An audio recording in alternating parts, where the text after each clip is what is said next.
என்ன ஆசீர்வாஸ் தூக்கமே இருக்காது. எப்படிங்க உங்களுக்கு வரும்? ஒன்றா ரெண்டா 18 வருஷ கனவு இன்னைக்கு நிறைவாயிருக்கும் போது வேற மாதிரி ஃபீலிங் தான்.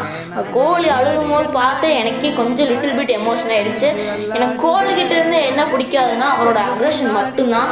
இனிமேல் அதை காட்ட மாட்டான்னு நினச்சி தான் இந்த வீடியோ நான் பேசிக்கிட்டு இருக்கேன். ஸோ ஏபிடிவிஸ்லாம் எல்லாம் வேற மாதிரி இருந்தது emotions. So RCB fans congratulations. இனிமேல் உங்களை யாருமே பொம்பளை கப்பு லாலிபாப்புன்னு டீஸ் பண்ண மாட்டாங்க. நீங்களும் யாருமே டீஸ் பண்ண மாட்டீங்க நான் நம்புகிறேன். ஏன்னா அன்றைக்கே ஜெயில் ஜெர்சிலாம் போட்டு டீஸ் பண்ணீங்க. இனிமேல் யாரும் பண்ண மாட்டீங்க அப்படின்னு நான் நம்புகிறேன். ஆனால் சரி நீங்கள் நிரூபிச்சிட்டீங்க. ஐயோப்பா நீங்கள் பார்க்காத வெற்றியா? பார்த்துக்கலாங்க ஸ்ரேயர். அடுத்த வருஷம் வேற மாதிரி கம்பேக் கொடுக்குறீங்க.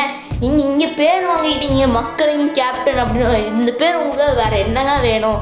ஸோ ஆர்சிபி ஃபேன்ஸ் மறக்காமல் லைக் பண்ணிட்டு சப்ஸ்கிரைப் பண்ணி ஃபாலோ பண்ணுங்கள் சேனலை.